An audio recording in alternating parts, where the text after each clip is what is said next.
যারা আছে তাদের দিক বিবেচনা করবেন। আমাদের সম্মানিত সদস্য হুমায়ুন কবির রহস্য ভাই নির্বাচনের কথা বলে গেলেন। আমরা দেখেছি বিগত দিনে আওয়ামী লীগের পাহারা থাকার পরেও আমাদের অসংখ্য ভোট ব্যালট বাক্সে পড়েছে।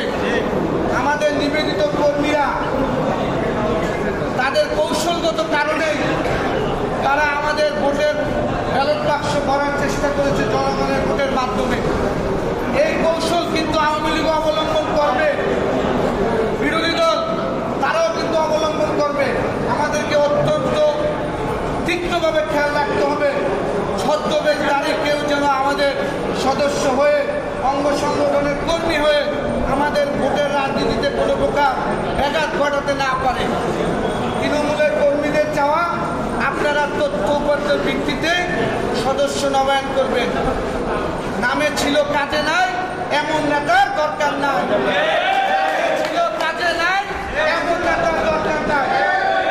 আমাদের মাঝে এখন মূল্যবান বক্তব্য রাখবেন এই এলাকার কৃতি সন্তান বর্ষিয়ান রাজনীতিবিদ, যার রাজনীতি বয়স প্রায় 3 যুগের কাছাকাছি, আমাদের শাহ থানা বিএনপির সাবেক সভাপতি, বর্তমান কমিটির সম্মানিত আহ্বায়ক, যিনি আমার জেল পাঠান অত্যন্ত অসুস্থ অবস্থায় তিনি জেল জীবন যাপন করেছেন।